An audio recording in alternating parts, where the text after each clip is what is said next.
आज मैं आप सभी को विक्रम और वेताल के कहानी में से एक अत्यंत रोमांचक और शिक्षाप्रद कहानी सुनाने जा रहा हूँ।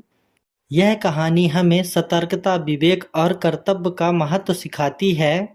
तो चलिए कहानी शुरू करते हैं। वाराणसी नगर में देवस्वामी नामक एक ब्राह्मण अपनी अत्यंत सुंदर पत्नी लावण्यवती और बेटे हरिस्वामी के साथ रहता था। एक रात जब हरिस्वामी और उसकी पत्नी छत पर सो रहे थे, तभी मदन वेग नामक एक इच्छाधारी विद्याधर उनकी छत से गुजरा। लावण्यवती की सुंदरता को देखकर वह मोहित हो गया और उसे उठा ले गया। हरिस्वामी ने जब अपनी पत्नी को गायब पाया तो वह बहुत व्याकुल हो गया। उसने उसे हर जगह खोजने का प्रयास किया, लेकिन जब वह कहीं नहीं मिली तो उसने अपना सारा धन ब्राह्मणों को दान कर दिया और तीर्थ यात्रा पर निकल पड़ा। उसका एकमात्र उद्देश्य अपनी पत्नी को ढूंढना था।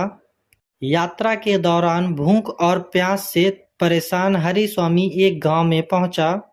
वहां पद्मनाभ नामक एक ब्राह्मण के यहाँ यज्ञ हो रहा था। हरिस्वामी को देखकर पद्मनाभ की पत्नी को दया आ गई और उसने उसे घी और शक्कर से बनी हुई खीर दी। उसने हरिस्वामी से कहा कि वह इसे किसी वापी के पास जाकर खाए, क्योंकि यज्ञ का स्थान अशुद्ध हो चुका था। हरिस्वामी बावली के किनारे गया और खीर खाने लगा। उसी समय एक बाज अपने पंजे में एक मरा हुआ सांप लिए वहां से गुजरा। सांप के मुख से टपकता हुआ जहर खीर में गिर गया। हरिस्वामी ने यह बात नहीं देखी और खीर खा ली। खीर में मिला जहर उसके शरीर में फैल गया और वह तड़पने लगा। हरिस्वामी ने पद्मनाभ के घर जाकर कहा, वह आपकी दी हुई खीर से मैं मर रहा हूँ, मुझे बचाइए। लेकिन विष के प्रभाव से उसकी वहीं मृत्यु हो गई। इस घटना से दुखी होकर पद्मनाभ ने अपने पत्नी को दोषी ठहराते हुए घर से बाहर निकाल दिया। जब हरिस्वामी के मृत्यु की चर्चा धर्मराज के पास पहुंची तो यह सवाल उठा कि ब्राह्मण वध का दोष किसे दिया जाए, सांप को, वाज को या खीर देने वाली उस स्त्री को। यह कथा सुनाकर बेताल ने विक्रमादित्य से कहा, राजन, धर्मराज की सभा में तो इस बात का निर्णय ना हो सका, अतः अब तुम बताओ कि ब्रह्म हत्या का पाप किसे लगा। अगर जानते हुए भी इसका जवाब तुमने नहीं दिया तो तुम्हें पहले वाला श्राप लगेगा।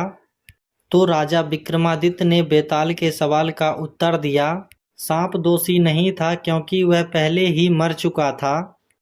वह बाज भी दोषी नहीं था, क्योंकि वह अपनी प्रकृति के अनुसार भोजन की खोज में था। खीर देने वाली स्त्री भी निर्दोष थी, क्योंकि उसने खीर को सुरक्षित समझकर हरिस्वामी को दी थी। दोषी था हरिस्वामी स्वयं, क्योंकि उसने खीर को बिना जांचे खा लिया। भोजन को हमेशा जांचकर ही खाना चाहिए। इस तरह हरिस्वामी अपनी मृत्यु के लिए स्वयं ही जिम्मेदार था। तो यह कहानी हमें सिखाती है कि विवेक और सतर्कता जीवन में हर समय जरूरी है। बिना सोचे समझे लिए गए फैसले हमें बड़ी परेशानी में डाल देते हैं। तो दोस्तों, यह स्टोरी यहाँ समाप्त करते हैं। अगली बार फिर मिलेंगे एक नई अद्भुत इंटरेस्टिंग स्टोरी के साथ। क्यों